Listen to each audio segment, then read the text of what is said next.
నాతో కలిసి ఈ మాట చెప్పండి. బంటుల గుంపు గాదును కొట్టును, అతడు మడిమెను కొట్టును. ఇంకొకసారి.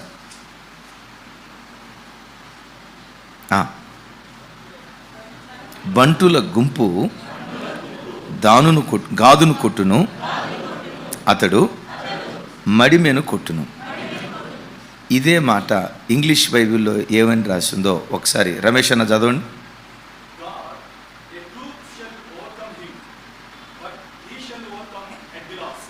He shall overcome at the last. Telugu బైబిల్లో ఇంగ్లీష్ బైబిల్లో ఒకే విధమైన మాట ఉంది, కొంచెం తేడాగా. బంటుల గుంపు గాదును కొడతారు. అంటే గాదును కొట్టడానికి, గాదును పతనం చేయటానికి ఒక్కళ్ళు రావట్లేదు. ఎంతమంది వస్తున్నారు?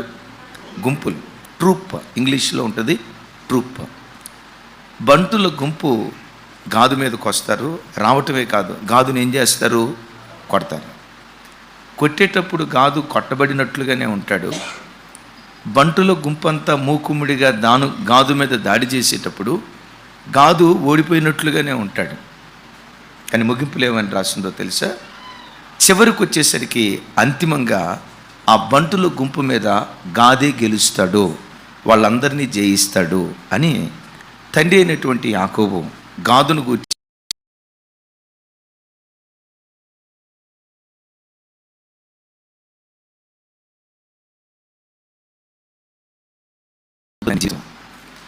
సాతాను బంటుల గుంపులాగా నలుదిక్కుల నుంచి రకరకాల శోధనలు నీ బ్రతుకులో నీకు కలుగు చేస్తాడు.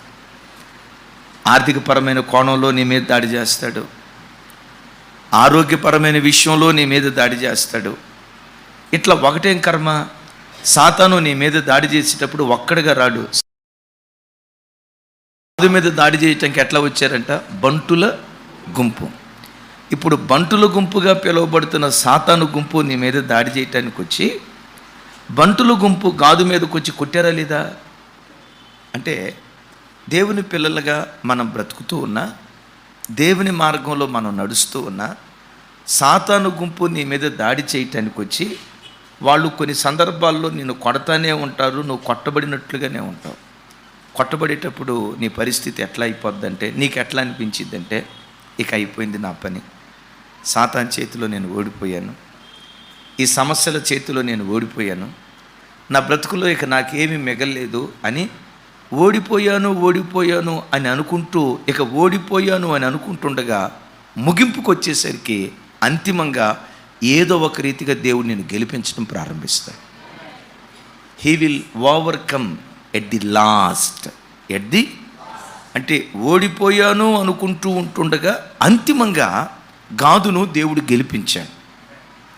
ఒక గాదు మాత్రమే కాదు, బైబిల్ చరిత్రలో ఆది కాండం నుంచి ప్రకటన గ్రంథం వరకు ఉన్న భక్తులు ఉన్నారు కదా, వాళ్ళ జీవితాలు చూస్తే వాళ్ళ మీద సాతాను సమూహమే గెలిచినట్లుగా అనిపిస్తుంది, దేవుని ప్రజలు ఓడిపోయినట్లుగా అనిపిస్తుంది. అనిపిస్తూ గమనించండి, ప్రారంభ అధ్యాయాల్లో వాళ్ళదే పైచేయి, మధ్య అధ్యాయాల్లో పైచే వాళ్ళదే, కానీ ముగింపుకు వచ్చేసరికి దేవుని బిడ్డలే గెలిచినట్లుగా వాక్యంలో మనం చూస్తాం. అందుకని యోబు గ్రంథంలో ఒక మాట రాసి ఉంటుంది, చూడండి. యోబు గ్రంథం 20వ అధ్యాయం 4వ వచనం చదువుచున్న. యోబు గ్రంథం 20వ అధ్యాయం 4వ వచనం. దుష్టులకు విజయము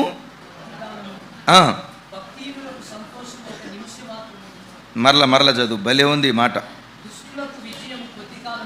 అంటే దుష్టులు కూడా ఏముంటుందని అర్థమైందా తల్లి? అంటే దుస్తులు కూడా ఏముంటుందని, అయ్యా విను, అంటే దుస్తులు కూడా ఏముంటుందని, దుస్తులు కూడా విజయం ఉంటుంది. అయితే ఆ విజయం ఎంతకాలం ఉంటుంది?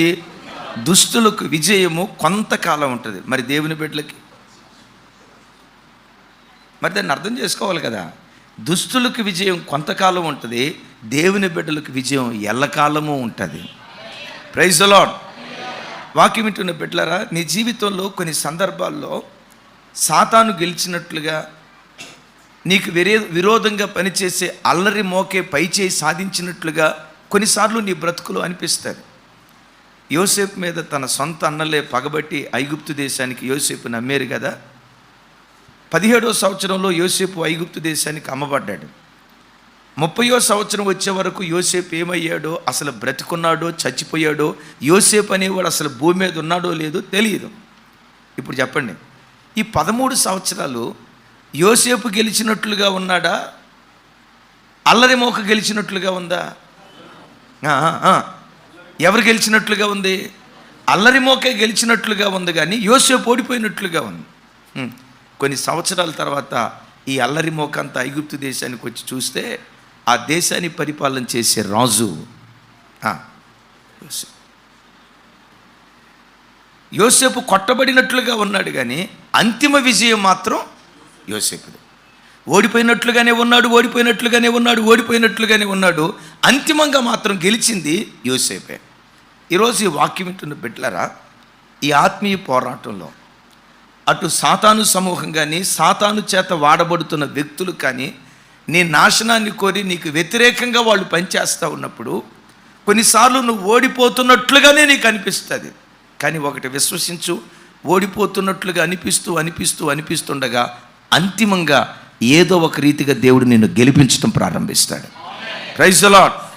అందుకని ఓడిపోతున్నట్లుగా నీకు అనిపించిన నీ మనసులో యేసయ్య మీద విశ్వాసం ఉంచి, ప్రభువా ఓడిపోతున్నట్లుగా నాకు అనిపించిన ఏదో ఒక రోజు నన్ను నువ్వు గెలిపిస్తావయ్యా, శత్రువు ఎదుట నా తల పైకెత్తుతావయ్యా, శత్రువు సిగ్గుపడేటట్లుగా నన్ను నిలవబెడతావయ్యా అని ఎప్పుడు మన గుండెలో అంతిమ విజయం నాదే అన్నట్లుగా మనం బ్రతుకుదుంగాక. బంటుల గుంపు గాదును కొట్టింది వాస్తవమే, గాదు కొట్టబడుతున్నాడు వాస్తవమే, కానీ తను చివరికి వచ్చేసరికి విజయాన్ని సాధించాడు. చివరికి వచ్చేసరికి అతడు విజయాన్ని సాధించడానికి కారణం ఏంటి? నీ జీవితంలో కూడా జీవిత పోరాటంలో ఒడిదుడుకుల మధ్య, అపాయాల మధ్య, ఆపదల మధ్య, అల్లరి మోక మధ్య, సాతాను శోధనల మధ్య, సాతాను కుటుంబానికి వ్యతిరేకంగా చెరగలేగుతున్న ఈ పరిస్థితుల మధ్య అంతిమంగా నీ విజయాన్ని సాధించాలంటే ఎలా బ్రతకాలి? గాదులో నుంచి ఒక 5 శ్రేష్టమైన విషయాలు మీతో పంచుకుంటాను. చూడండి, ద్వితీయోపదేశకాండం. దైవజనుడైన మోషే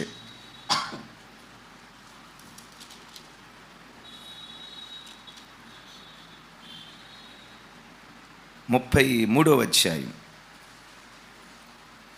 20వ వచనం 21వ వచనం. అందరూ నాతో కలిసి మాట చెప్పండి. గాదును గూర్చి ఇట్ల నేను, గాదును విశాలపరచువాడు స్తుతింపబడును, అతడు ఆడు సింహము వలె పొంచియుండును,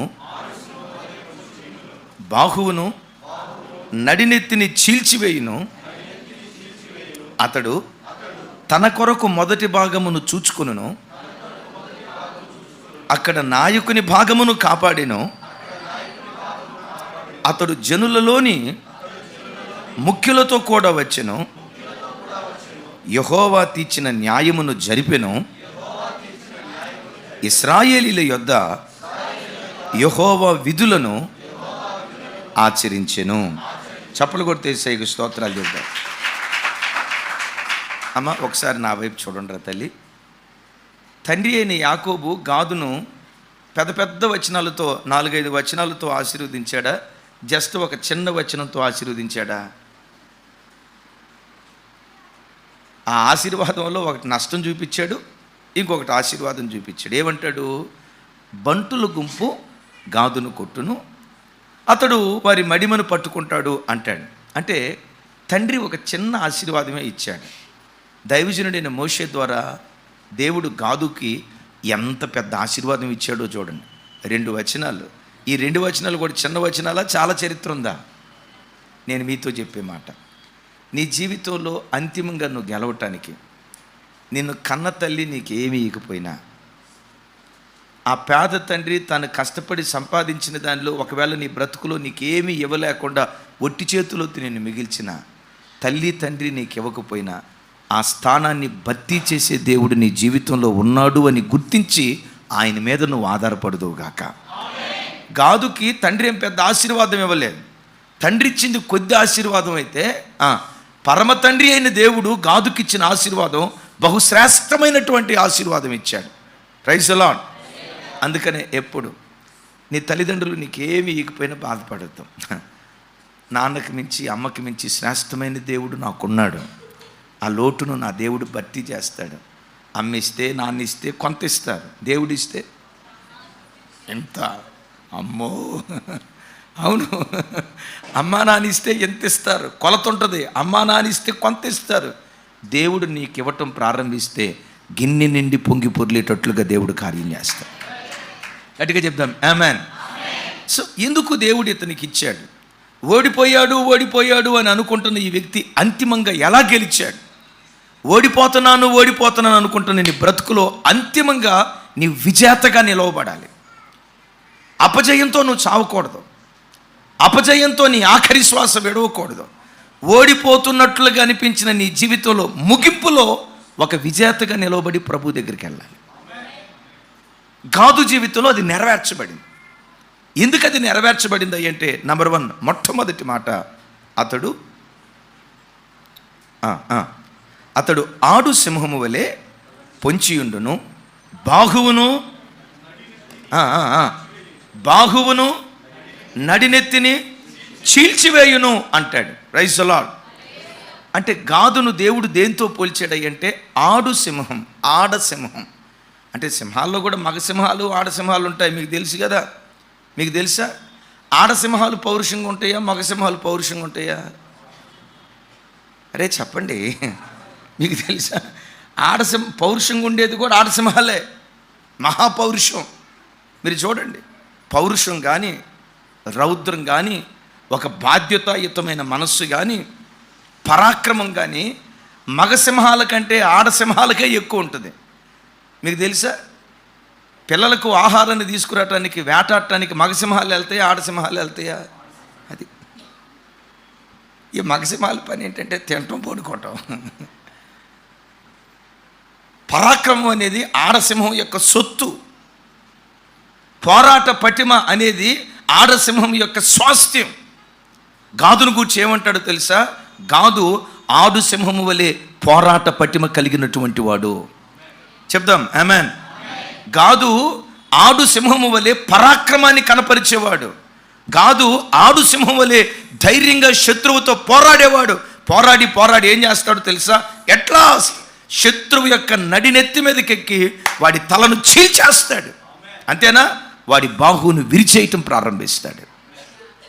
వాక్యం వింటున్న బిడ్డలారా, దేవుని సన్నిధిలో నీవే పని చేసినా, ప్రార్థన చేసావా? పట్టుదలతో ప్రార్థన చేయి. దేవుని సన్నిధిలో కన్నీళ్లు గార్చడం ప్రారంభించావా? దేవునితో పోరాడుతున్నట్లుగా, దేవునితో పెనుగులాడుతున్నట్లుగా, ఒక యాకోబులాగా దేవుని సన్నిధిలో నువ్వు పెనుగులాడుతూ నువ్వు పోరాడితే ప్రార్థన చేసిన వెంటనే నీకు జవాబు రాకపోవచ్చు. ప్రార్థన చేసిన వెంటనే దేవుని యొద్ద నుండి నీకు ప్రత్యుత్తరం రాకపోవచ్చు. ప్రార్థన చేసిన వెంటనే ఆ ప్రార్థనకు ప్రతిఫలం నువ్వు పొందుకోకపోవచ్చు. ఎప్పటి వరకు నువ్వు ప్రార్థన చేయాలో తెలుసా? ఆడు సింహంలాగా చేస్తున్న ప్రార్థనకు ప్రతిఫలం పొందుకునే వరకు నువ్వు పోరాడుదువుగాక. చెప్దాం ఆమేన్. దేవుడు దానికి జవాబిచ్చే వరకు. ఎస్, నిన్న ప్రార్థన చేసావు, జవాబు రాలా. ఈరోజు ఎట్లా ప్రార్థన చేయాలో తెలుసా? నిన్న ప్రార్థన చేసినా దేవుడు నాకు జవాబు ఇవ్వలేదు, పర్వాలేదు. నిన్న జవాబు రాకపోయినా ఈరోజు దేవుడు నాకు జవాబు ఇస్తాడు. ఈరోజు ప్రార్థన చేసావు, జవాబు రాలా, రేపు ప్రార్థన చేస్తా. ఈరోజు జవాబు రాకపోయినా దేవుడు తప్పకుండా రేపు జవాబు ఇస్తాడు. ఈ వారం అంతా ప్రార్థన చేసావు, జీవితంలో ఏది చనిపోయినా నీలో పట్టుదల చనిపోనివ్వకో. ఆడు సింహంలాగా దేవుని సన్నిధిలో పోరాడు, శౌర్యాన్ని కనపరచు. ఒక పట్టుదల కలిగిన వాడిగా దేవుని సన్నిధిలో నువ్వు పోరాడితే ఓడిపోతూ ఉన్నట్లుగా అనిపించిన అంతిమంగా దేవుడు నిన్ను గెలిపించడం ప్రారంభిస్తాడు. చప్పట్లు కొడితే సైకు స్తోత్రాలు చెప్తాం కొంచెం గట్టిగా. హల్లెలూయా. ఇంకోసారి హల్లెలూయా. అంటే మనం ఏం చేయాలి? సింహంలాగా. ఏ సింహం మీకు తెలుసండి? ఆడసింహానికి ఎక్కువ శాతం ఆడసింహమే కాదు, మీరు కావాలంటే చూడండి, పుంజుకు ఎక్కువ పౌరుషం ఉంటుందా? పిల్లల్ని కాపాడే విషయంలో పెట్టకు ఎక్కువ పౌరుషం ఉంటుందా?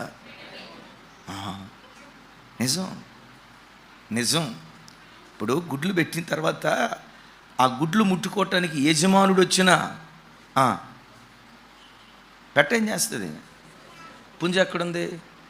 ఏమో మరి, అది ఎక్కడుందో దాని అడ్రస్ దానికే తెలియదు. విచిత్రం తెలుసా? ఇంకొక మాట కూడా చెప్తా, ధైర్యం అంటే దేవుని కృప. ఆడవాళ్ళకి చాలా ధైర్యం అమ్మా, నిజం. అది దేవుడిచ్చిన కృప మీకు అది.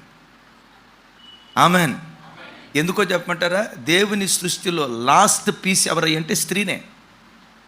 దేవుని యొక్క మ్యానుఫ్యాక్చరింగ్లో చిట్ట చివరిగా సృజించబడింది ఈ సృష్టిలో ఏదై అంటే స్త్రీనే. అంటే దేవునికి ఎంతో జ్ఞానం ఉంది, అంటే లాస్ట్లో చేసిందంటే అది అత్యున్నతమైనది. ఇప్పుడు మీరు వంట చేశారమ్మా, వంట నేర్చుకునే స్టార్టింగ్లో చేసిన వంట రుచిగా ఉంటుందా? ఓ 10 సంవత్సరాల తర్వాత చేసిన వంట రుచిగా ఉంటుందా? మగమహారాజు కూడా మీ వంట ముందు సరిపోడు కదా.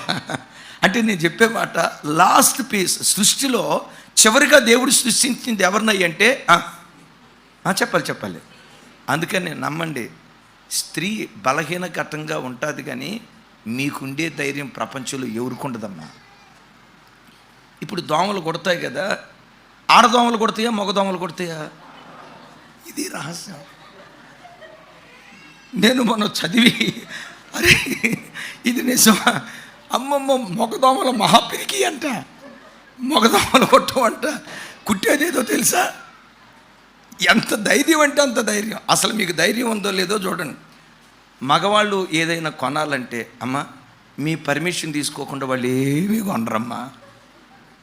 మీరున్నారు చూసారా, వీళ్ళు కొనక మునుపు మీకు చెప్తారు కొనమంటావో వద్దని. మీ దగ్గరికి వచ్చేసరికి మా తల్లి ఎంత మంచోళ్ళు. కారణం ఏంటో తెలుసా? అంటే అది మీకు, అది ఎవరు పెట్టిందో తెలుసా? దేవుడు పెట్టింది. ప్రార్థనలో కూడా మీకుండే అంత పట్టుదల మా మగమహారాజులు కొనదు. ప్రార్థన చేసినప్పుడు కూడా మొక్కుబడిగా పైన చేస్తూ ఉంటారు. నాకు చాలామంది అక్కోళ్ళని చూస్తూ ఉంటే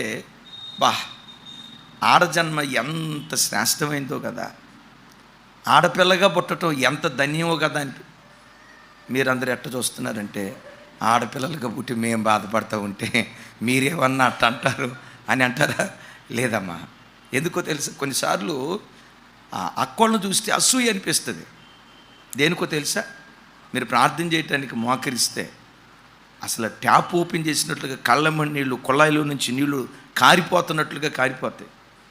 మేమన్నాం ఏడుద్దామన్నా కూడా ఏడుపు రాదు. ఎందుకో చెప్పమంటారా తమ్ముడా? మన బ్యాచ్ అంతా ఎట్టాడిదంటే ఏడిపించే బ్యాచే కానీ ఏడ్చే బ్యాచ్ కాదు. అమ్మా నిజంగా మీరు ధన్యులు తల్లి. దేవుడు మిమ్మల్ని దీవించుగాక. Amen, amen. అతడు ఆడు సింహంలాగా పోరాడతాడు. ఏం చేస్తాడు? ఆడు సింహంలాగా పోరాడి తనను పాడు చేయటానికి వచ్చిన బంటుల గుంపు ఉంది కదా, వాడి నడినెత్తి మీదకెక్కి వాడి నడినెత్తిని చీల్చేస్తాడు. వాడి బాహువును విరిచేయటం ప్రారంభిస్తాడు. బిడ్డలారా, ప్రార్థన ద్వారా సాతాను నీ కుటుంబాన్ని పాడు చేయాలని ఏ చెడ్డ తలంపుతో వచ్చాడో వాడి తలను నువ్వు ప్రార్థనలో చెతకగొట్టేటువంటి వాడిగా నువ్వు ఉండాలి. సాతాను ఏ బలంతో నీ మీద పని చేయాలని వచ్చాడో ప్రార్థన ద్వారా వాడి బలాన్ని విరిచివేసే గాదులుగా మనం బ్రతికితే ఓడిపోతున్నట్లుగా నువ్వు అనిపిస్తావు, కానీ అంతిమంగా నీవే గెలుస్తావు అని గ్రహించు. Praise the lord. గాదు నంబర్ 1 పోరాట పటిమ కలిగినటువంటి వాడు. రెండవది, మొదట తన క్షేమాన్ని గూర్చి విచారించేవాడు. చూడండి ఆ మాట.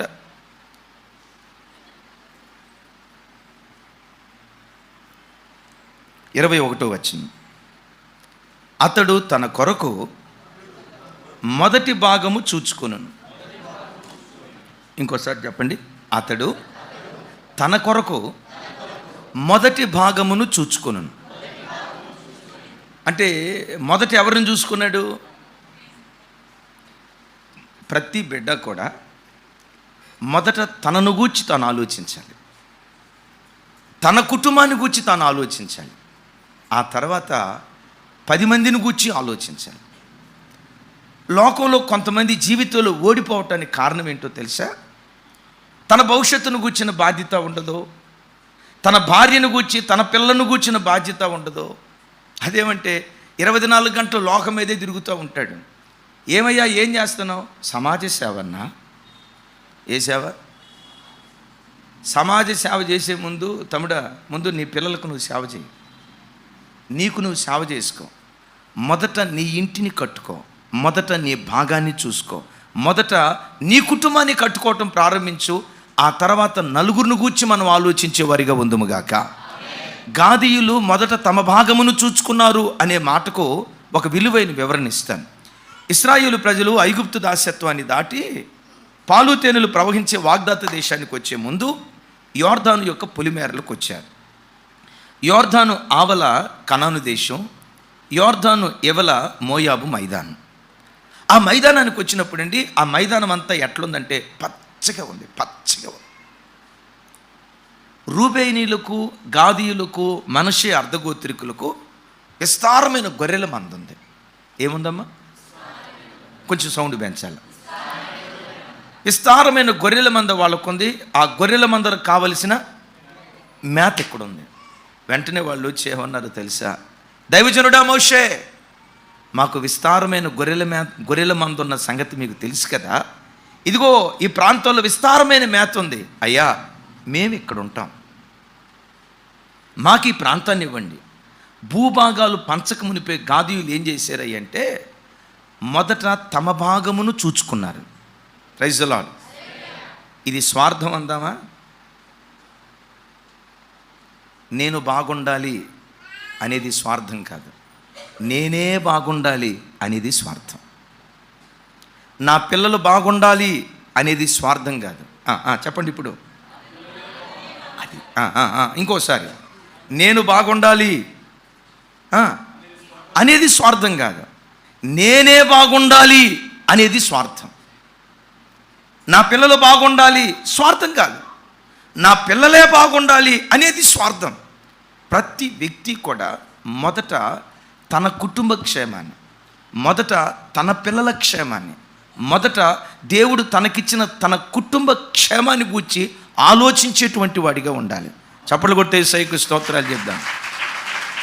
నేను చదువుకునేటప్పుడు వింటూ ఉండేవాడిని. పూణే పట్టణస్తులంట మహామర్యాదస్తులంట ఎక్కువ ఇతరుల గురించి ఆలోచిస్తూ ఉంటారట.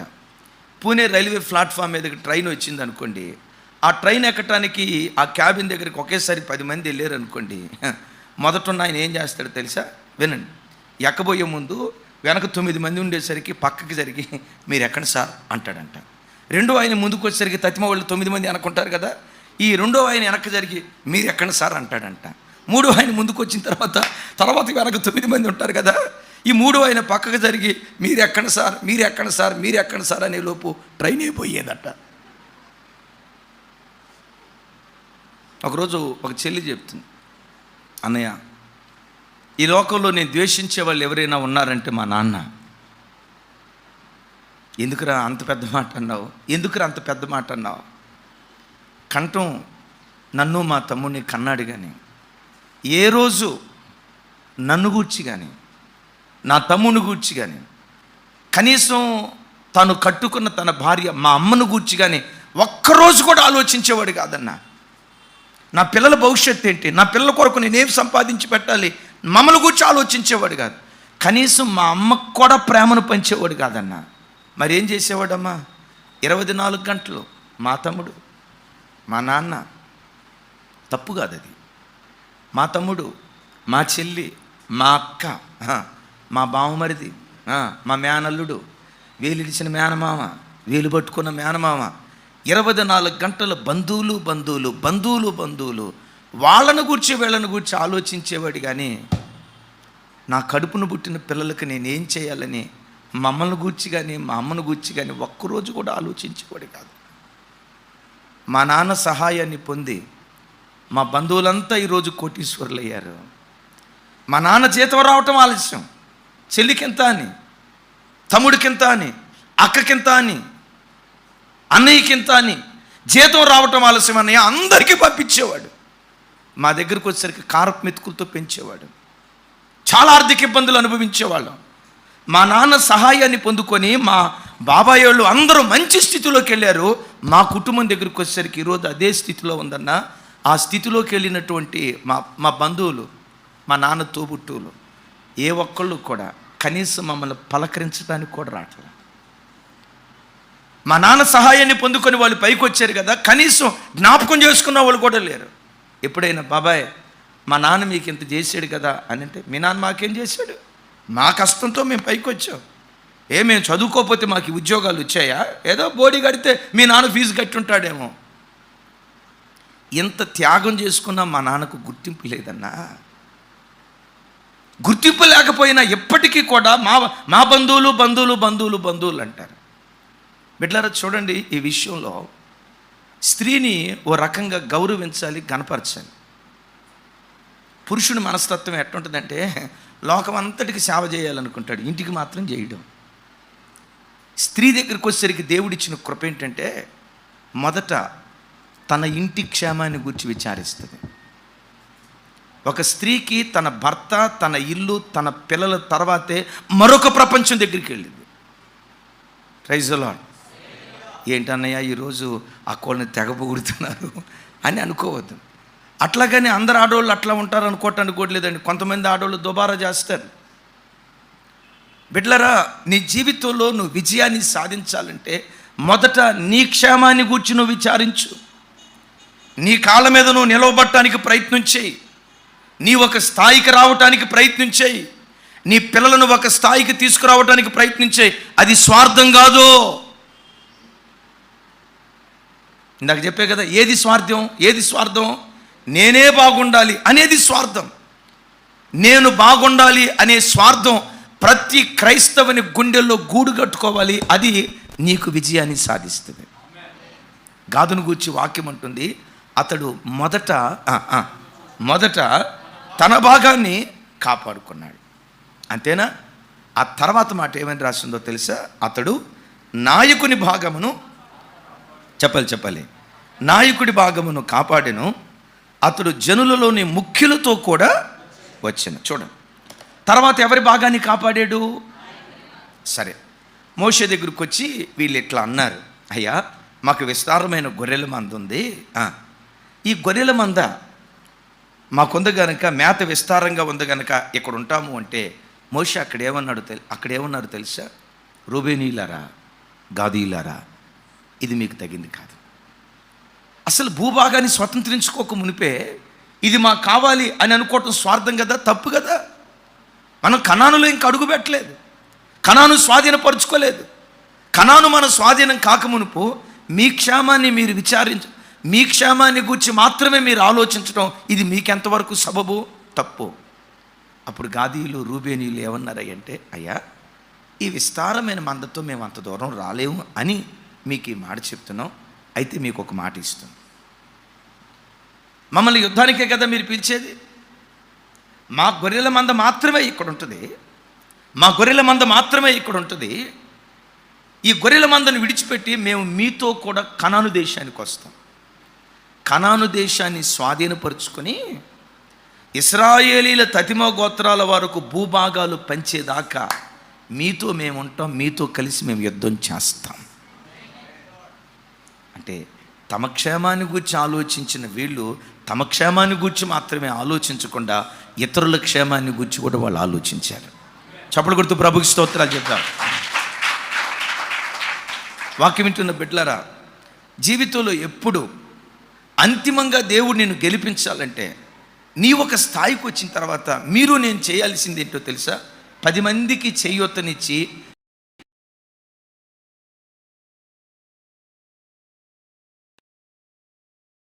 వాడిగా నువ్వు బ్రతకాలి. ఆ మనసు నీలో చూశాడా? ఓడిపోతున్నట్లుగా అనిపించిన అంతిమంగా దేవుడు నిన్ను గెలిపించడం ప్రారంభిస్తాడు. వీళ్ళు ఇచ్చిన మాటలో ఎంత నిబద్ధత కలిగిన వాళ్ళంటే, ఎవరికి మాట ఇచ్చారు? మోషేకు మాట ఇచ్చారు. ఏమని మాట ఇచ్చారు? ఇంకొకసారి చూద్దాం. చూడండి, సంఖ్యాకాండం 32వ అధ్యాయం. త్వరగా చదువుతాను, ఒకసారి మీ బైబిల్ తెరిచి చూడండి. 32వ అధ్యాయం 16వ వచనం నుంచి నేను చదువుతాను, నాతో కలిసి. అందుకు వారు అతని యొద్దకు వచ్చి, మేము ఇక్కడ మా మందల కొరకు దొడ్లను, మా పిల్లల కొరకు పొరములను కట్టించుకుందుము. ఇశ్రాయేలీలను వారి వారి స్థలములకు చేర్చు వారి ముందర యుద్ధమునకు సిద్ధపడి సాగుదుము. ముందర వెనక. కొంతమంది అంటారు నీ వెనక నేనున్నానని. వీళ్ళెక్కడ వెనకుండేవాళ్ళు కాదు. ఇప్పుడు ఆటుపోట్లు అయినా బాణాలు తగిలినా ముందు ఎవరి మీద పడతాయి? రైట్, చూడండి వాళ్ళు ఏమంటున్నారు. వారి స్థలమునకు చేర్చు వరకు మేము వారి ముందర యుద్ధమునకు సిద్ధపడి సాగుదుము. అయితే మా పిల్లలు ఈ దేశ నివాసుల భయము చేత ప్రాకారము గల పురములలో నివసించవలెను.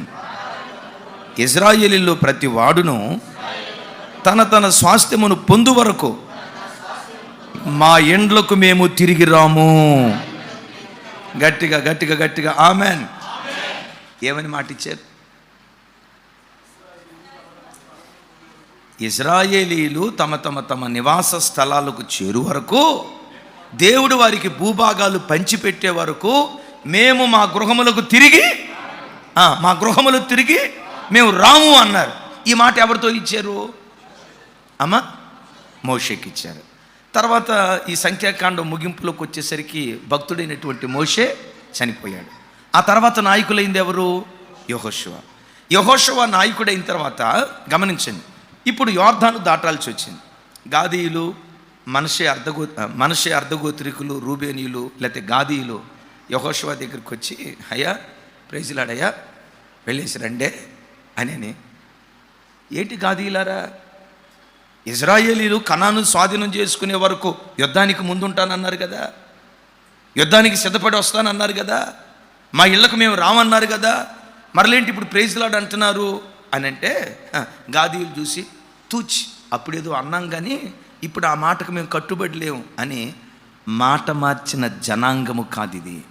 ఏ మాట ఇచ్చారో ఆ మాటను నెరవేర్చే విషయంలో గాదీయులు నిబద్ధత కలిగినటువంటి వాళ్ళు. చప్పలు కొడుతూ ప్రభుకి స్తోత్రాలు చెప్తాం. ఎస్, ఇచ్చిన మాట విషయంలో వాళ్ళలో ఎంత ఖచ్చితమైన నిబద్ధత ఉందో ఆశ్చర్యం చూడండి. యెహోషువ గ్రంథం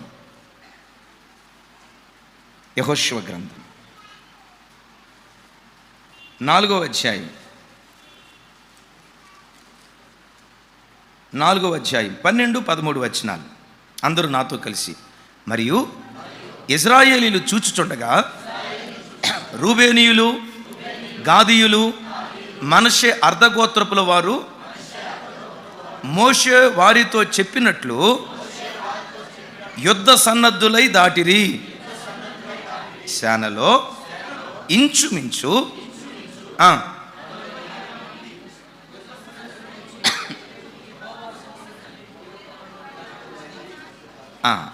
రైట్ బయలుదేరి వచ్చారు.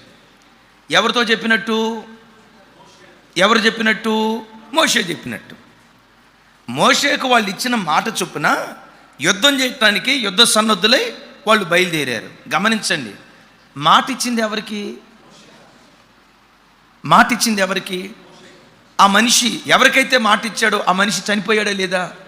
మనిషి చనిపోయిన తర్వాత కూడా ఇచ్చిన మాటకు వాళ్ళు కట్టుబడి బ్రతుకుతున్నారు. బిడ్డలారా, నిన్ను గెలిపించేది ఏదో తెలుసా? నువ్వు తీసుకునే నిర్ణయాల్లో నీకుండే నిబద్ధత, నీవిచ్చిన మాట విషయంలో నీకుండే నిబద్ధత. ఒకసారి మాట ఇచ్చి ఏదో ఊరకన్నానన్నా, ఉత్తుతికే అన్నానన్నా అని కప్పతాటు ఆ ధోరణి నీకు ఉండకూడదు. ఒక్కసారి నీ పెదవుల్లో నుంచి మాట బయలుదేరిన తర్వాత నీతిమంతుడు నష్టము కలిగిన మాట తప్పడు. గట్టిగా చెప్తాం ఆమేన్. నీతిమంతుడు నష్టము కలిగిన మాట తప్పడు అని బైబిల్లో రాస్తుంది. మోషే చనిపోయినా మోషేకి ఇచ్చిన మాటకు కట్టుబడి యుద్ధ సన్నద్ధుల యుద్ధానికి బయలుదేరిన తర్వాత జీవితం అంతా యుద్ధ భూమిలో సాఫీగా జరిగిందా? మరణాలు, పోరాటాలు, శ్రమలు. ఈ శ్రమల మధ్యలో కొంతకాలం యుద్ధం చేసి అయ్యా మా అబ్బాయి గుర్తు వస్తున్నాడయ్యా, నేను పోయి వస్తా అని అనలేదు గాదీయులు. అయ్యా నేను వచ్చేటప్పుడు మా ఆవిడ ప్రెగ్నెంట్ అయ్యా, ఈ పాటికి డెలివరీ అయిపోయి ఉంటుందయ్యా, కనీసం కొడుకు ముఖం చూసి వస్తానయ్యా అని బయలుదేరి వెళ్ళలేదు. వచ్చిన తర్వాత యెహోషువ గ్రంథంలోనే రాసి ఉంటుంది. తమ్ముడు బోయస్ బాగిను 22వ అధ్యాయం 22వ అధ్యాయం మొదటి అధ్యాయం 22వ అధ్యాయం మొదటి వచనం నుంచి నేను చదువుతాను. యెహోషువ రూబేనీయులను, గాదీయులను, మనష్షే అద్రగోత్రపు వారిని పిలిచి వారితో ఇట్ల నేను, యెహోవా సేవకుడైన మోషే మీకు ఆజ్ఞాపించినదంతయు మీరు చేసి ఉన్నారు. ఎంత ముచ్చటకుందో చూడండి. మరియు నేను మీకు ఆజ్ఞాపించిన వాటన్నిటి విషయంలో నా మాట మీరు విని ఉన్నారు. బహుదినముల నుండి నేటి వరకు మీరు మీ సహోదరులను విడవక మీ దేవుడైన యెహోవా ఆజ్ఞను అనుసరించి నడిచి ఉన్నారు. ఇప్పుడు మీ దేవుడైన యెహోవా మీ సహోదరులతో చెప్పినట్లు వారికి నెమ్మది కలుగు చేసి ఉన్నాడు. కాబట్టి మీరిప్పుడు యెహోవా సేవకుడైన మోషే యోర్దాను అవతల మీకు స్వాస్థ్యముగా ఇచ్చిన దేశములో మీ నివాసములకు తిరిగి వెళ్ళుడి. ఆమెన్. ఎంత బాగుందో చూడండి. ఇప్పుడు భూభాగాలన్నీ పంచిపెట్టిన తర్వాత యెహోషువ దగ్గరికి వీళ్ళే వచ్చి, యెహోషువ అయ్యా వెళ్తామయ్యా అని అడగలా.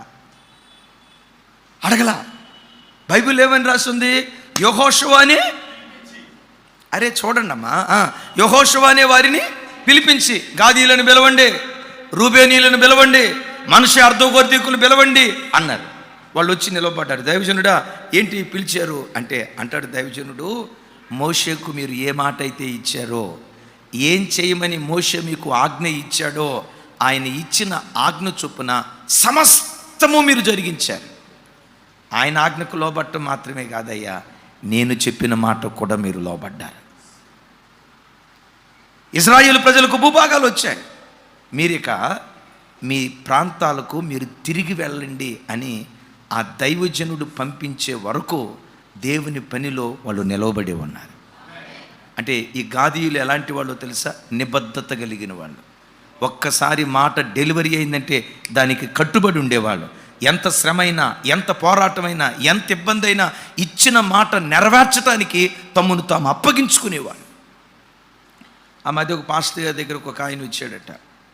ఎందుకంటే విడాకుల కోసం ప్రయత్నం చేస్తున్నాడంట. విడాకుల కోసం, నాకు నా భార్యకి విడాకులు కావాలి పాస్టర్ గారు, మీరన్నా సెటిల్మెంట్ చేయండి లేదా పోలీస్ స్టేషన్కి వెళ్తాను. సరే ఎందుకురా నీకు విడాకులు ఏంటి అంటే, పెళ్లి చేసుకున్న 2 సంవత్సరాలు బాగానే ఉందండి, 3వ సంవత్సరం నుంచి నా భార్యకి అనారోగ్యం వచ్చిందండి, బీపీ హై అయిపోయి పెరాలసిస్ వచ్చి కాలు చేయి పడిపోయిందండి. సో నా భార్యను వాళ్ళ అమ్మోళ్ళ ఇంటికి పంపించేసి, పుట్టింటికి పంపించేసి నేను ఇంకొక పెళ్లి చేసుకుని నా జీవితం ఏదో నేను అనుభవిద్దాం అనుకుంటున్నాను, నాకు విడాకులు కావాలి, మీరు మాట్లాడండి అన్నారంట. అరే అట్లెట్లరా, తప్పు కదా. ఇప్పుడు నీకే కనుక అట్లాంటి పక్షవాయువు రోగం వస్తే నీ భార్య నిన్ను విడిచిపెడితే నువ్వు ఒప్పుకుంటావా? ఇప్పుడే కదా నీ తోడు భార్యకి కావాలి, కొంతకాలం ఓపిక బట్టి ఆమె బాగుపోయేటట్టుగా ప్రయత్నం చేయి అంటే, లేదయ్య గారు నాకు విడాకులు కావాలి, నాకు ఇక ఎంత పక్షవాయువు నుంచి కోలుకున్నా రోగిగానే ఉంటుంది కదా, నాకు వద్దయ్య గారు అన్నాడంట. అప్పుడు పాస్టర్ గారు అన్నారంట, నాయనా పెళ్లి దినాన నువ్వు చేసిన ప్రమాణాన్ని ఒకసారి గుర్తు తెచ్చుకో. ఏం ప్రమాణం చేసే నేను? కలిమి ఎందును అబ్బా బాగానే గుర్తుంది రమేష్ అన్న చెప్పాలా? కలిమి ఎందును చెప్పాలి బోయస్, చేసావా లేదా ప్రమాణం? కలిమి ఎందును, లేమి ఎందును, ఆరోగ్యమందును అన్నారా లేదా? ఆరోగ్యమందును, అనారోగ్యమందును, మేలు ఎందును, కీడు ఎందును, ఆరోగ్యమందును, అనారోగ్యమందును నిన్ను విడువక నా పెండ్లి భార్యనుగా చేసుకొనుచున్నాను అని చెప్పావా లేదా అంటే అన్నాడు. ఏమన్నాడు తెలుసా? మీరు చెప్పమన్నారు కాబట్టి నేను చెప్పా. ఇక్కడ నేను చెప్పింది ఏమి లేదు, ప్రత్యేకంగా నువ్వు చెప్పమన్నావు చెప్పు. ఓడిపోతాడు అనుకుంటున్న ఈ గాదు ఓడిపోతున్నట్లుగానే కనిపించి అంతిమంగా విజయాన్ని సాధించాడు. వాక్యం వింటున్న బిడ్డలారా, కొన్ని పోరాటాల మధ్యలో నువ్వు ఓడిపోతున్నట్లుగానే అనిపిస్తుంది. ఇక అయిపోయింది నీ పని అన్నట్లుగానే అనిపిస్తుంది. ఒకటి నమ్ము, విజయాన్ని చూసే నువ్వు కళ్ళు మూసేటట్లుగా దేవుడు కృప చూపిస్తాడు. నువ్వు విజేతగా నిలవబడే దేవుని సన్నిధికి చేరేటట్లుగా దేవుడు కృప చూపిస్తాడు. దేవుడు అలా చేయనట్లుగా నంబర్ 1, ఆడు సింహంలాగా పోరాడు. మగసింహంలాగా కాదు. ఈ మగసింహం పని తినటం పడుకోవటం, ఇంక రెండో పని లేదు. వినండి, ఆడసింహంలాగా ఏ సింహంలాగా? మగసింహంలాగా కాదు, ఆడసింహంలాగా పోరాడు. ఏ సాతాను తన సొంత ఆలోచనలతో నీ మీద పాడు చేయటానికి నీ ఇంటి మీదకి వచ్చాడో వాడి నడినెత్తి మీదకి ఎక్కి వాడి తలను నువ్వు చేల్చాలి, వాడి బాహువు నువ్వు విరవాలి. యేసయ్యకి మహిమ కలుగును గాక. గట్టిగా చెప్దాం ఆమేన్. రెండవది చూడండి, రూబేనీయులు గాదీలు పదే పదే ఏమంటారు?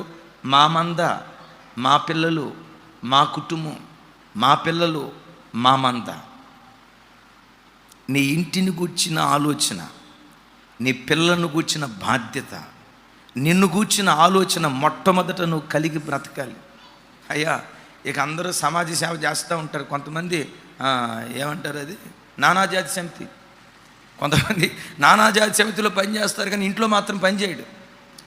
వాళ్ళని గురించి ఆలోచిస్తాడు, వీళ్ళని గురించి ఆలోచిస్తాడు, వీళ్ళని గురించి ఆలోచించి తనకు తాను చేసుకోవలసిన మేలు చేసుకోకుండా పిల్లలకు ఒట్టి చేతులు మిగిల్చేవాడిగా మనం బ్రతకొద్దాం. నీ కాళ్ళ మీద నువ్వు నిలవబడిన తర్వాత ఆ తర్వాత నువ్వేం చేస్తావో తెలుసా?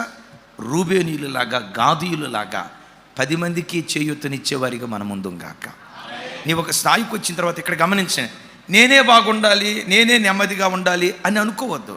ఒక స్థాయికి వచ్చిన తర్వాత 10 మందిని నిలవబెట్టడానికి నువ్వు ప్రాకులాడు. ఈ గాదీలు ఎలాంటి వాళ్ళో ఒక అద్భుతమైన మాట చూడండి. దినవృత్తాంతాల మొదటి గ్రంథం, దినవృత్తాంతాల మొదటి గ్రంథం 12వ అధ్యాయం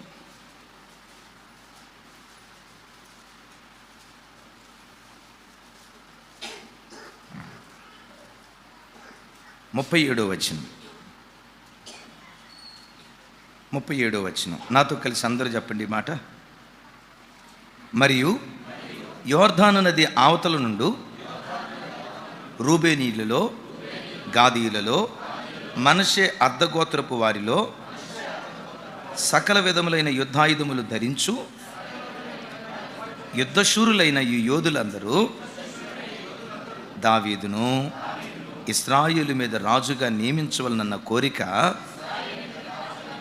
హృదయమందు కలిగిన వారై ఆయుధములు ధరించుకుని హెబ్రోనునకు వచ్చిరి. ఎవరిని రాజుగా చేయాలనుకున్నారంట? సహజంగా ఏ వ్యక్తికైనా ఏముంటుంది? అమ్మ తలపైకి ఎత్తండి తల్లి.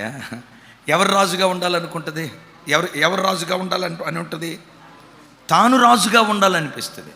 కానీ వీళ్ళంతా కంకణం కట్టుకొని బయలుదేరి వచ్చారు హెబ్రోనికి. ఎందుకు వచ్చారో తెలుసా? దావీదును రాజుగా నియమించాలని హృదయమందు కోరిక కలిగిన వారై. బిడ్డలారా, దేవుని ప్రణాళిక చెప్పిన కొంతమంది నిలవబడుతున్నప్పుడు నీవేం చేయాలో తెలుసా? అతన్ని నిలవబెట్టడానికి చేయూతనిచ్చి నువ్వు నిలవబెట్టే వ్యక్తిగా ఉండాలి. కొంచెం గట్టిగా ఆమెన్. సంఘానికి ఎవరైనా వస్తున్నారు, బాగా ఉపయోగపడేటట్లుగా ఉన్నారు, పద్దాకల కూర్చున్నా లేచినా సంఘం సంఘం సంఘం అంట, సంఘం కొరకు సేవకులతో కలిసి బ్రతుకుతున్నారు, తిరుగుతున్నారు. వాళ్ళని చూడటంతో వెరీ గుడ్ అయ్యా, దేవుడు నీకు ఉద్యోగంలో అనుకూలత ఇచ్చినట్లున్నాడు, చక్కగా సేవకును సహకరిస్తున్నావు, ఇంకా సహకరించాయా. మాకు సహకరించాలని ఉంది, కానీ ఉద్యోగ బాధ్యతలు, వ్యాపార బాధ్యతలు, కుటుంబ బాధ్యతలు, సురేష్ కుటుంబ బాధ్యతలు, నేను స్వరారం రావాలని ఉంది, కానీ నేను హైదరాబాద్ ఆ చివర, మా చర్చి ఈ చివర రావాలని ఉంది, కానీ దూరాన్ని బట్టి రాలేకపోతున్నాను. అయ్యా, నాకు లేని అవకాశం దేవుడు నీకు ఇచ్చాడయ్యా, రైట్, వెళ్ళు వెళ్ళు, సహకరించు అని సంఘంలో ఎవరైనా నిలవబడటానికి ప్రాకులాడుతూ ఉంటే వాళ్ళని నిలవబెట్టే వాళ్ళగా మనం ఉండాలి. ఆ మనస్సు నీవు గెలవటానికి కారణంగా దేవుడు మారుస్తాడు. కొన్ని చోట్ల సంఘాల్లో ఎట్లుంటుందంటే, దేవుని కృప మన మందిరంలో ఆ వాతావరణం లేదు, ఎంతమంది వచ్చినా ఇది ఒక మహాసముద్రం. కొంచెం గట్టిగా, ఎంతమంది వచ్చినా మన పరిచయం ఒక మహాసముద్రం. కొన్ని చర్చిలో కొంతమంది ఎట్లుంటారో తెలుసా? ఎవరైనా సేవకుడి దగ్గరికి వచ్చి బాగా సహకారంగా ఉంటున్నారనుకోండి, కొంతమంది కింద కూర్చున్న వాళ్ళు గుసగుసలాడతారు, వచ్చాడు, మేము కూడా ఒకప్పుడు అట్టాగే ఎగిరాము, ఎగిరి చెప్పండి అంటారా లేదా? ఎగిరి ఏదో ఒకరోజు మాకులాగా అనద్దు. ప్రపంచంలో ఉన్న పీతల్ని ఆయా ప్రాంతాలకు ఎక్స్పోర్ట్ చేసేటప్పుడు ఆ పీతలు పెట్టిన ప్రతి బాక్స్కి మూత పెట్టేవాళ్ళు అంట, కానీ భారతదేశం నుండి వెళ్ళే పీతలకు మాత్రం మూత పెట్టేవాళ్ళు కాదంట. ఈ పీతలను చూడటానికి వచ్చిన ఆయన బాగా నోటికి వచ్చినట్టు తిట్టాడట. ఏమరా అన్నిటికీ మూత పెట్టి దీనికి బుద్ధి లేదు. ఈ మొత్తం విమానం అంతా ఏమైపోద్ది, కంపు కంపు, అసలు పేతే కంపు, మళ్ళీ దానికి తోటి బయటకు మూతలు పెట్టకుండా ఎందుకు పంపించారు అంటే ఆయన అన్నాడట, అయ్యా మా భారతదేశపు పీతలకు మూత పెట్టాల్సిన పని లేదయ్యా, ఎందుకు పెట్టకూడదు, అట్లా ఎగబాకుండా పైకి వస్తాయి కదా, బయటపడతాయి కదా, పెట్టకపోతే ఎట్టా అన్నాడంట. ఈయన అన్నాడంట, అంత ఆవేశంగా మాట్లాడద్దు సార్, మా భారతదేశ పీతలు ఎట్లాంటివి అంటే ఒక పీత ఎగబాగుతూ పైకి రావాలని ప్రయత్నం చేసేటప్పుడు చుట్టూతా 10 పీతలు చేరి ఎక్కడికరా నువ్వు పోయేది అని చెప్పి కిందకి లాగుతారు సార్. అందుకని ఏ దేశ పీతలకైనా మూత పెట్టొచ్చామో కానీ మా భారతదేశ పీతలకి అట్లుండొద్దమ్మా, నువ్వు ఒక స్థాయికి రా. చూడండి, దేవుడు మమ్మల్ని ఆశీర్వదించడంలో ఉన్న ఒక కృప ఏంటంటే, సేవకుల పిల్లల్ని దేవుని కృప ఎంత ప్రోత్సహిస్తాను. నేను కానీ దైవజనురాలు కానీ రోజు యేసయ్య దగ్గర ఏడ్చేది, అడిగేది, దేవా నన్ను వాడుకున్న దానికంటే జార్జిని ఎక్కువ వాడుకోయా, నన్ను వాడుకున్న దానికంటే రాజుని ఎక్కువ వాడుకోయా, నన్ను వాడుకున్న దానికంటే రవిని ఎక్కువ వాడుకోయా, మేం చేసిన సేవ కంటే ఇజ్రాయేల్ ఇంకెక్కువ సేవ చేయాలి ప్రభువా, మా శక్తికి మించిన పరిచర్య వాళ్ళు చేయాలి. అది మేము చనిపోయిన తర్వాత కాదయ్యా, మేము బ్రతికున్న దినాల్లోనే మా కళ్ళు చూస్తూ ఉండగా, బోయాస్ చెవులు వినుచూ ఉంటుండగా, విజయ్ చూస్తూ ఉంటుండగా, విజయ్కి పుట్టబోయే అబ్బాయి తమ్ముడ విను, వాళ్ళు చూస్తూ ఉంటుండగా, మేము చూస్తూ ఉంటుండగానే మా కళ్ళ ముందే ఇది జరగాలి. అమ్మో వీళ్ళు పైకి రాకూడదు, మన ఒక్కళ్ళమే కనపడాలి. యేసయ్య కృప, అమ్మా ఈ రక్తాన్ని కోస్తే, ఈ శరీరాన్ని కోసి రక్తం తీస్తే స్వార్థం అనేది ఆయన కృపను బట్టి ఈ రక్తంలో కనపడదు. ఎందుకో తెలుసా, ఈ శరీరంలో ప్రవహించే రక్తం నీవు నిలవబడి 10 మందిని నిలవబెట్టడానికి ప్రాకులాడు. ఆ మనస్సు నీకుంటే ఓడిపోయినట్లుగా నువ్వు అనిపించిన అంతిమంగా దేవుడు నిన్ను గెలిపించడం ప్రారంభించును కాక. ఇదే గాదీలను గురించి బైబిల్లో చోట రాసి ఉంటుంది. ఇదే అధ్యాయంలో 12వ అధ్యాయం చూడండి, నేను ముగింపులోకి వచ్చాను. 12వ అధ్యాయం 8వ వచనం నేను చదువుతాను, నాతో కలిసి అందరూ చెప్పండి. ఈ గాదీయుల గురించి, సింహపు ముఖం వంటి ముఖం గలవారు, కొండలలో ఉండు జింక పాదములంతా వేగము గలవారు. అమ్మ చెప్పండి గట్టిగా, నా వైపు చూడండి, అందరు తలలపైకి ఎత్తండి. నాతో కలిసి చెప్పండి. అయ్యా ఇంట్లో ఉండి వాక్యం వింటున్న అయ్యలారా నాతో కలిసి చెప్పండి. సింహపు ముఖం వంటి ముఖం కలిగిన వారు, జింక పాదములంతా వేగం కలిగిన వారు. ముఖం ఎలా ఉంది, కాళ్ళు ఎలా ఉన్నాయి, మరలా ముఖం ఎట్లా ఉంది, మరలా ముఖం ఎట్లా ఉంది, కాళ్ళు ఎట్లా ఉన్నాయి. ఇది వీళ్ళ విజయానికి కారణం. కొంతమంది ముఖం ఉంటుంది నిద్ర ముఖం, ఎప్పుడు చూసినా ఎక్కడ వాళ్ళని చూస్తేనే నిద్ర వస్తుందిరా నాయన. కొంతమంది ముఖం ఉంటుంది నిద్ర ముఖం, ఉసూరుమంట ఉంటుంది. ఎప్పుడైనా అడిగినా ఏమా ఎట్లన్నావు, ఒంట్లో అసలు బాగాలేదన్నయ్య, అమ్మ తినలేదా అన్నయ్య. గమనించండి, కొంతమంది చూడండి వాళ్ళ ముఖం చూస్తేనే గమనించండి నీరసం, నిస్సత్తువ, నిద్రమత్తు, ఉసూరుమంట ఉంటారు. ఆ ముఖం చూస్తేనే దేబేరుతాను. అరే ఆగండి, అట్టుండొద్దు, సింహం లాగా ఉండాలి ముఖం. Praise Lord, praise Lord. సింహం ఎప్పుడు డాగ కన్నుతో కనిపెడుతుంది, ముఖం సింహం లాగుంది, జంక పాదాలు చురుకుదనానికి గుర్తు. బిడ్లరా, ఏ రంగంలో నువ్వు విజేతగా నిలవబడాలన్నా, విజయాన్ని సాధించాలన్నా నీ దేవుడు ఎవరో తెలుసా? ఓటమి తప్పని రోజు కూడా దేవుడు నిన్ను గెలిపించేవాడై ఉన్నాడు. ఇక ఓటమి నాకు తప్పదు, ఓడిపోతాను అని అనుకునే ఆఖరి క్షణాలలో అద్భుతమైన హస్తాన్ని చాపి దేవుడు నిన్ను నిలవబెట్టడం ప్రారంభిస్తాడు. అయితే నీవేం చేయాలో తెలుసా? జింక పాదాలు ఎట్లా ఉంటాయి? చురుకు బహువేగంగా ఉంటాయి. అడవిలో ఉండే జంతువుల్లో బహువేగంగా పరిగెత్తగలిగిన జంతువుల్లో జంకొకటి. దావీదు గారు కూడా అంటాడు, ఆయన నా కాళ్ళను లేడి కాళ్ళ వలె చేసి ఉన్నాడు అని మాట్లాడతాడు. బిడ్డలారా, ఎప్పుడు జీవితంలో చురుకుగా ఉంటూ నేర్చుకో. మందబుద్ధి కలిగిన వాడిగా కానీ, మందంగా కదిలేవాడిగా కానీ జీవితంలో ఉండొద్దు. ఎప్పుడు ఎలా ఉంటావంటే చురుకుదనం. నడుస్తావన్నావా, టక్ టక్ టక్ టక్ టక్ టక్ టక్ టక్ వేగంగా కదులుతావు. వీళ్ళు చదువుతున్నావా, చురుగ్గా చదువు. ఉద్యోగం చేస్తున్నావా, చురుగ్గా చేయి. వ్యాపారం చేస్తున్నావా, చురుగ్గా చేయి. ప్రతి రంగంలో, భక్తి జీవితంలోనైనా ఏ రంగంలోనైనా చురుకుగా ఉండాలి. అందుకని బైబిల్లో రాసి ఉంటుంది, చురుకుగా నుండుట గొప్ప భాగ్యం అని రాసి ఉంటుంది. చప్పట్లు కొడితే యేసయ్యకు స్తోత్రాలు చెప్పి. రైట్, హల్లెలూయా. ఎట్లా ఉండాలి మనం? చూడండి ఆ మాట, సామెతల గ్రంథం 12వ అధ్యాయం 27వ వచనం. ఎస్, సామెతల గ్రంథం 12వ అధ్యాయం 27వ వచనం. రైట్. సోమరి వేటాడినను పట్టుకొనడు. చూడండి, చురుకుగా నుండుట గొప్ప భాగ్యం. ఒకసారి చెప్పండి మరలా మాట. సోమరోడు ఏం చేస్తున్నాడు? వేటాడుతున్నాడు. ఇప్పుడు చూడండి, వేటాడినా ఎందుకు దొరకట్లేదు ఆడికి? సోమరోడు. ఇప్పుడు ఏ జంతువునైతే మనం వేటాడతామో ఆ జంతువు మనకంటే సురుగ్గా పరిగెత్తింది కదా. ఇప్పుడు దాన్ని పట్టుకోవాలంటే మనం ఏం చేయాలి? ఇంకెక్కువ సురుకుగా పరిగెత్తాలి. మరి ఈడు పరిగెత్తడానికి ఈడెవడు?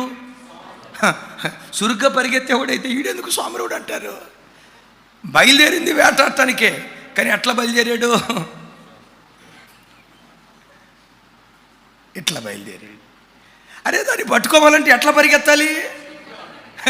అందుకని వాక్యం ఏమని రాసి ఉంటుంది? సోమరి వేటాడినను. అయ్యా, ఎందుకు పట్టుకోడు? వేటాడుతున్నాడు కదా. మరి వేటలో పట్టుకోవాలంటే వేటాడే జంతువు కంటే వేగంగా పరిగెత్తాలి. వాక్యం వింటున్న బిడ్డలారా, నమ్మండి. ఒక సేవకుడు సేవలో విజేతగా నిలవబడాలన్నా, ఓ క్రైస్తవుడు తన వ్యాపారంలో, ఉద్యోగంలో, భక్తి జీవితంలో తాను విజేతగా నిలవబడాలన్నా విజయం ఏ వ్యక్తికి ఊరకే రాదు. ఎట్లా చెప్తే మీకు అర్థం కాదు. లలిత జ్యువెలరీస్ ఆయన ఉన్నాడు. ఏమంటాడు ఆయన చెప్పండి? నీ శత్రువు నీకంటే వేగంగా పరిగెత్తకుండా వాడిని చెతకదొక్కేటట్లుగా భక్తిలో, ప్రార్థనలో, పరిశుద్ధతలో, విశ్వాసములో వాడికంటే వేగంగా నువ్వు కదిలేదానిగా ఉండాలి. కొంచెం గట్టిగా చెప్దాం ఆమేన్. ఎక్కడ ఈ గాదీయులు ఎక్కడ వేగంగా పరిగెత్తేవాళ్ళు? బైబిల్లో విచిత్రమైన మాట ఏంటో తెలుసా? కొండలలో ఉండు జింక పాదములంతా వేగం కలిగిన వారు. ఈ జింక ఎక్కడ వేగంగా పరిగెత్తుతుంది? నేల సాఫీగా ఉన్నప్పుడు, మైదాన భూమిలో ఉన్నప్పుడు, ఎత్తులు పల్లాలు లేనప్పుడు. అయ్యా చెప్పాలి. ఎత్తులు పల్లాలు లేనప్పుడు, మైదాన భూమి అయినప్పుడు, సాఫీగా ఉన్నప్పుడు అక్కడ ఏ జంతువైనా పరిగెత్తగలదు. ఎదురు కొండలున్నా, గొట్టలున్నా, లోయలున్నా, కొండలున్నా, గొట్టలున్నా, లోయలున్నా, బండరాళ్ళున్నా వాటిని దాటుకుంటూ ఎగయుకుంటూ వేగంగా పరిగెత్తగలిగిన ఒకే ఒక్క జంతువు జింక. ఈ కొండలు, గుట్టలు దేనికి గుర్తు? జీవితంలో దేవునిలో నువ్వు వేగంగా సాగిపోకుండా, భక్తిలో వేగంగా సాగిపోకుండా బండరాళ్ళ లాంటి కొన్ని అభ్యంతరాలను ఎదుటుంటాయి. కొండలాంటి అభ్యంతరాలను ఎదుటుంటాయి. అభ్యంతరాలను చూసి నువ్వు ఆగిపోకూడదు. ఏమి నేర్చుకోవాలో తెలుసా? అభ్యంతరాల మధ్యలో కూడా సాగిపోయేటట్లుగా నువ్వు బ్రతకాలి. కొంచెం గట్టిగా చెప్దాం ఆమేన్. కొంచెం గట్టిగా ఆమేన్.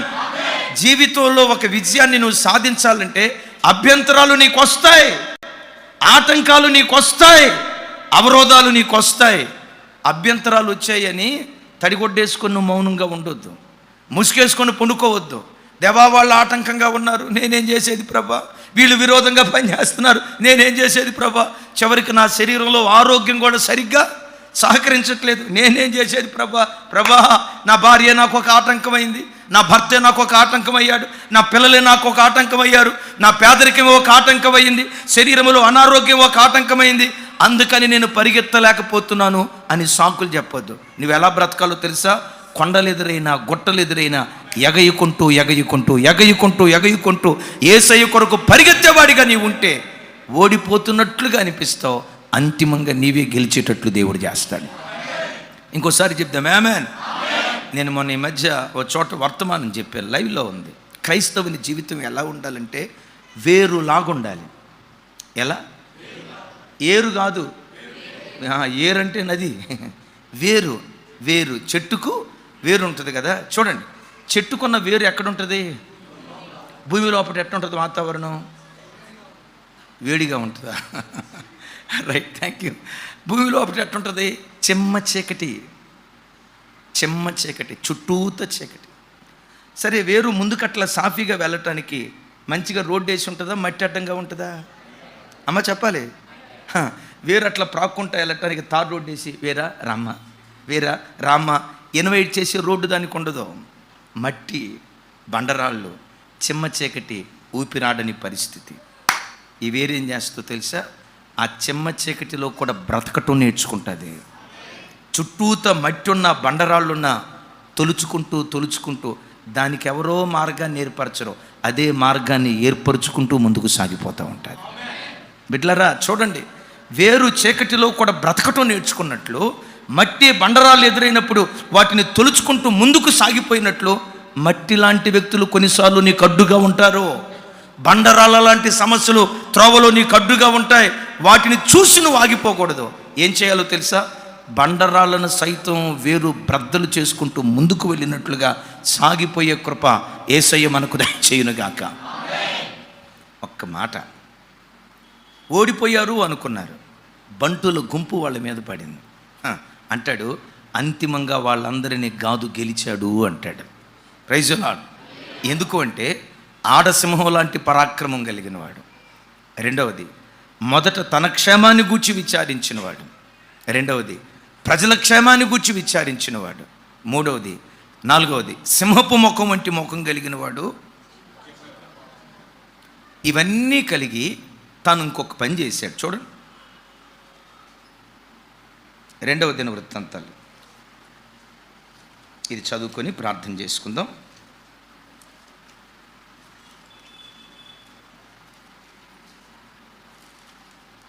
ఎస్, ఒక అద్భుతమైన మాట ఇక్కడ ఉంది, దయచేసి అందరూ చూడండి. 1వ దినవృత్తాంతాలు 5వ అధ్యాయం 18వ వచనం నుంచి అండి 21వ వచనం వరకు ఈ మాట రాసి ఉంటుంది. 5వ అధ్యాయం 18వ వచనం నుంచి 21వ వచనం వరకు.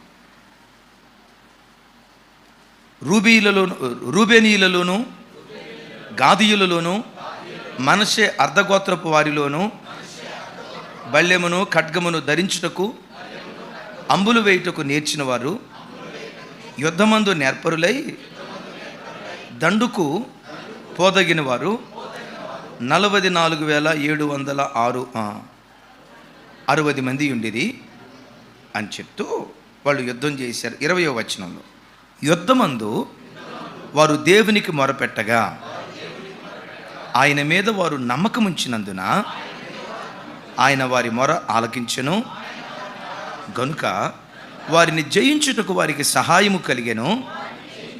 22వ వచనం, యుద్ధమందు దేవుని సహాయము వారికి కలుగుట చేత శత్రువులు అనేకులు పడిపోయిరి. చప్పట్లు కొడితే యేసయ్యకి స్తోత్రాలు చెప్తాం. ఇప్పుడు చూడండి, ముగిస్తున్నాను. సింహపు పరాక్రమం వాళ్ళలో ఉంది, జింక పాదములంత వేగం వాళ్ళల్లో ఉంది, యుద్ధ సామాగ్రి ఉంది, యుద్ధ సైన్యం ఉంది, అందరూ ఉన్నారు. ఎంతుండి చివరికి ఎవరి మీద ఆధారపడ్డారు? అమ్మ, ఎవరి మీద ఆధారపడ్డారు? ఎంత ఉన్న తర్వాత వాళ్ళు అనాలి, మేమే సింహపు ముఖం కలిగినటువంటి వాళ్ళం, అంత పరాక్రమం మాకుంది, కొండలలో ఉండు జింక పాదములంత వేగం కలిగిన వాళ్ళం, మాకే యుద్ధ సామాగ్రి మాకుంది, మాకేం అని వాళ్ళు అనుకోకుండా ఎంతున్నా దేవుని మీద ఆధారపడి యుద్ధ భూమిలో దేవుని సన్నిధిలో మొరపెట్టడం ప్రారంభించారు. వాక్యం వింటున్న బిడ్డలారా, అంతిమంగా దేవుడు నిన్ను గెలిపించాలంటే నీకు రథాలున్నా, గుర్రాలున్నా, రౌతులున్నా, బలమున్నా, శక్తి ఉన్నా, సామర్థ్యం ఉన్నా, ప్రతి క్షణం దేవుని మీదే నువ్వు ఆధారపడి బ్రతుకుదువుగాక, దేవుని మీదే ఆధారపడి నువ్వు జీవించుదువుగాక. ఎందుకో తెలుసా? విచిత్రం ఏంటంటే భూమి మీద జయాపజయాలను నిర్ణయించేది దేవుడు. ఆ నిర్ణయం పరలోకంలోనే జరిగిద్ది. ఇంకోసారి, భూమి మీద జయాపజయాలను నిర్ణయించేది చెప్పాలి ఎవరు? ఎవరు? ఒకడు విజేతగా నిలవబడాలి. ఇప్పుడు T20 క్రికెట్ మ్యాచ్ జరుగుతుందంట. అది ఆ తమ్ముడు చూడండి, ఒకవైపు ఫోన్లో క్రికెట్ చూస్తానే వాక్యం వింటున్నాడు. మరి ఆపరా తమ్ముడా, రైట్ చూడండి. ఇప్పుడు T20 రైట్ చూడండి. విచిత్రం ఏంటంటే T20 మ్యాచ్ విజేత మనకి ఎప్పుడు తెలుస్తారు? ఫైనల్ మ్యాచ్ అంతా అయిపోయిన తర్వాత పలానోళ్ళు గెలిచారు, ట్రోఫీ పట్టుకున్న తర్వాత విజేత ఎవరు తెలుస్తారు. మీకు తెలుసా? ఈ T20 మ్యాచ్లో ఎవరు గెలవబోతున్నారో ఆల్రెడీ విజేతను దేవుడు నిర్ణయించాడు. ఎవరన్నా వాళ్ళు అని నన్ను అడగొద్దే. తెలుసా? ఇది విచిత్రం. నాకు బైబిల్లో ప్రతి మాట ఆనిముత్యం. అమ్మో, దీన్ని ముద్దాడటం కాదు కానీ గుండెల్లో దాచిపెట్టుకోవాలి. ఈ బైబిల్లో రాయబడిన మాటలో నా మనసును ప్రతి మాట గెలుచుకున్నదే. ఒక్కొక్క సందర్భంలో స్ఫూర్తినిచ్చే ఒక్కొక్క మాట. ఒక మాట ఏంటో తెలుసా? యుద్ధ దినమునకు గుర్రములను రథములను ఆయత్తపరుచుట కద్దు, విజయము యెహోవా స్వాధీనంలో ఉంది, రక్షణ యెహోవా స్వాధీనంలో ఉంది. Praise the Lord. గమనించండి, ప్రైజ్ ది లార్డ్. విజయం ఎవరి చేతిలో ఉంది? అట్లాగని యుద్ధ దినానికి రథాలు గుర్రాలు సిద్ధపరచకూడదని కాదు. అయితే రథాలు గుర్రాలు సిద్ధపరిచిన రథాల బలంతో ఒకడు విజేతగా నిలవబడలేడు, గుర్రాల బలంతో ఒకడు విజేతగా నిలవబడలేడు. దేవుడు వీడు విజయము సాధించుగాక అని ఒక్క మాట అంటే 10 లక్షల సైన్యం కలిగిన వాడి మీద 1,00,000 సైన్యం కలిగిన వాడు అఖండమైన విజయాన్ని పొందుకునేటట్లుగా దేవుడు కృప చూపిస్తాడు. ప్రతిరోజు దేవా నువ్వు గెలిపిస్తే నేను గెలుస్తానయ్యా, నువ్వు నిలవబెడితే నేను నిలవబడతానయ్యా, నాకు విజయాన్ని నీవిస్తే నేను విజేతగా నిలవబడతానయ్యా అని ఆయన మీద నువ్వు నిలవబడితే ఒకే విలువైన మాట గుండెల్లో రాసుకోండి, ఓటమి తప్పని రోజు కూడా నిన్ను గెలిపిస్తాడు. ఓటమి తప్పని రోజు కూడా గెలిపిస్తాడు. సాతాను నిన్ను తొక్కేసినట్టు, నీ పిల్లలను తొక్కేసినట్లు, అణగదొక్కినట్లుగానే కనపడతావు. తొక్కబడుతూ ఉన్న నీవు ఆఖరిలో విజయాన్ని సాధించి ప్రభు దగ్గరికి వెళ్ళటానికి దేవుడు కృప చూపిస్తాడు. ఓడిపోతున్నట్లుగా అనిపించిన అంతిమ జయం నాదే. చెప్పండి. సౌండ్ పెంచాలి, మొత్తం చెప్పండి.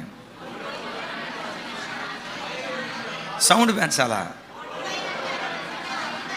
లైవ్లో ఉన్న వాళ్ళు కూడా చెప్పుకోండి అమ్మా. నాతో కలిసి చెప్పండి. ఓడిపోతున్నట్లుగా అనిపించిన అంతిమ విజయం నాదే. అంతిమ విజయం నాదే. ఓడిపోతున్నట్లుగా అనిపించిన అంతిమ విజయం మనదే. దేవుడు అలా జరిగించును గాక.